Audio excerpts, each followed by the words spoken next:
Capítulo 13. Género. El género está en todo. Todo tiene su principio masculino y femenino. El género se manifiesta en todos los planos. El Kybalion. El séptimo gran principio hermético, el principio de género, encierra la verdad de que el género se manifiesta en todas las cosas, de que los principios masculino y femenino están siempre presentes en plena actividad en todos los fenómenos y en cada uno de los planos de la vida. En este punto es bueno llamar la atención sobre el hecho de que el género en su sentido hermético y el sexo en la acepción ordinariamente aceptada del término no son lo mismo. La palabra género se deriva de la raíz latina que significa concebir, procrear, generar, crear, producir. Un momento de consideración sobre el asunto demostrará que esa palabra tiene un significado mucho más amplio y general que el término sexo, pues este se refiere a las distinciones físicas entre los seres machos y hembras. El sexo no es más que una mera manifestación del género, en cierto plano del gran plano físico, el de la vida orgánica. Es necesario que esta distinción se imprima en la mente, porque ciertos escritores que han adquirido algunas nociones de filosofía hermética han tratado de identificar este séptimo principio con estúpidas y a veces reprensibles teorías y enseñanzas concernientes al sexo. El oficio del género es solamente el de crear, producir, generar, etc., y sus manifestaciones son visibles en todos los planos fenomenales.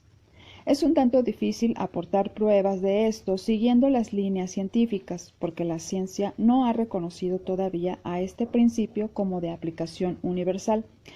Pero así y todo van produciéndose algunas pruebas provenientes de fuentes científicas.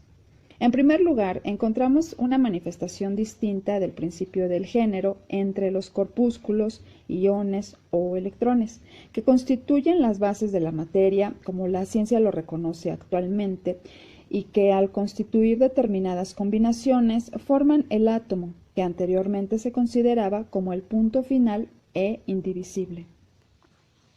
La última palabra de la ciencia es que el átomo está compuesto por una multitud de corpúsculos, electrones o iones, diversos nombres de la misma cosa, que giran unos en torno de otros y vibran con un elevado grado de intensidad.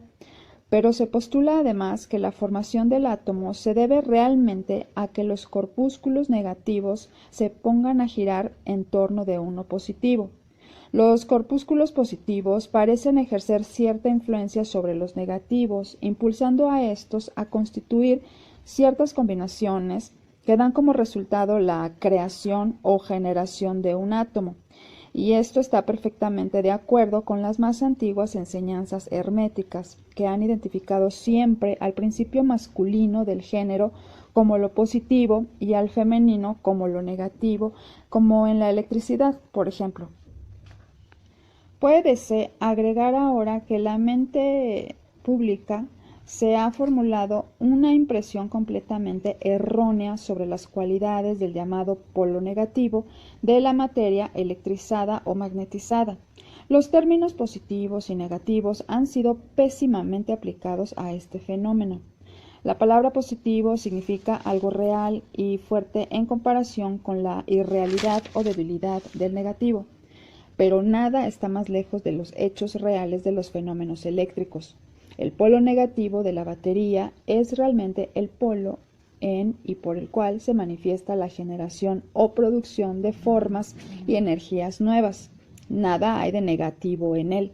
Los hombres de ciencia de mayor autoridad están actualmente empleando la palabra cátodo en lugar de negativo, derivando cátodo de una raíz griega que significa desciende, el recorrido o camino de la generación, etc. Del cátodo emerge el torbellino de electrones o corpúsculos. Del mismo polo surgen esos maravillosos rayos que han revolucionado las concepciones científicas durante la pasada década. El polo catódico es la madre de todos los extraños fenómenos que han convertido en inútiles a los antiguos libros de texto y que han hecho que teorías mucho tiempo aceptadas hayan sido relegadas al montón de los desechos de las especulaciones científicas. El cátodo o polo negativo es el principio madre de los fenómenos eléctricos y de las más sutiles formas de materia que la ciencia conoce actualmente. De manera, pues, que existen poderosas razones que impulsan a rechazar el término negativo, insistiendo en sustituirlo por la palabra femenino en vez del término antiguo. Los hechos nos conducen a esto sin tener en cuenta para nada la doctrina hermética, y por consiguiente emplearemos la palabra femenino en vez de negativo al hablar de dicho polo de actividad. Las últimas enseñanzas científicas dicen que los corpúsculos o electrones creadores son femeninos. La ciencia dice que están compuestos por electricidad negativa y nosotros que están compuestos por energía femenina. Un corpúsculo femenino se destaca, o mejor dicho, deja a un corpúsculo masculino y comienza una nueva carrera. Activamente busca una unión con un corpúsculo masculino, animado por el impulso natural a crear nuevas formas de materia o energía. Cierto autor va aún más lejos y dice que enseguida busca, por su propia voluntad, una unión. Este desprendimiento y unión forman la base de la mayor parte de las actividades en el mundo químico. Cuando un corpúsculo femenino se une a otro masculino, empieza determinado proceso. Las partículas femeninas vibran más intensamente bajo la influencia de la energía masculina y giran rápidamente en torno de esta última. El resultado es el nacimiento de un nuevo átomo. Este nuevo átomo está compuesto realmente por una unión de electrones masculinos y femeninos, pero cuando la unión se efectúa, el átomo es una cosa separada, que posee ciertas propiedades, pero que ya no manifiesta más la propiedad de electricidad en libertad. El proceso de desprendimiento o separación de los electrones femeninos se llama ionización. Estos electrones o corpúsculos son los obreros más activos en el campo de la naturaleza. De sus uniones o combinaciones surgen las diversas manifestaciones de la luz, del calor, de la electricidad, del magnetismo, de la atracción, de la repulsión, de las afinidades químicas y sus contrarios, así como otros fenómenos de índole similar. Y todo surge de la operación del principio de género en el plano de la energía. El papel del principio masculino parece ser el de dirigir a cierta energía inherente hacia el principio femenino, poniendo así en actividad el proceso creador. Pero el principio femenino es el único que ejecuta siempre el trabajo activo creador en todos los planos absolutamente. Pero, sin embargo, cada principio es incapaz de energía operadora sin la ayuda del otro. En algunas de las formas de la vida, los dos principios se combinan en un solo organismo. Por esta razón, todo el mundo orgánico manifiesta ambos géneros. Siempre está el principio masculino presente en la forma femenina. Las enseñanzas herméticas comprenden en gran parte la operación de los dos principios del género en la producción y manifestación de las diversas formas de energía, etc. Pero no es necesario entrar en detalles sobre el mismo en este asunto, pues no es posible endosarlas momentáneamente con pruebas científicas que aún no existen, debido a que la ciencia no ha progresado todavía suficientemente. Pero el ejemplo expuesto sobre los fenómenos de los electrones o corpúsculos demuestra que la ciencia está en el verdadero camino y también da una idea general sobre los principios subyacentes. Algunos investigadores científicos han anunciado su creencia de que en la formación de los cristales se encuentra algo que corresponde a una especie de actividad sexual, lo que es una prueba más de la dirección de donde sopla el viento actualmente sobre el campo de la ciencia. Y cada año que pasa aportará nuevos hechos que corroborarán la exactitud del principio hermético de género. Se encontrará que el género está en operación constante, manifestándose en todo el campo de la materia inorgánica, así como en el campo de la energía o fuerza.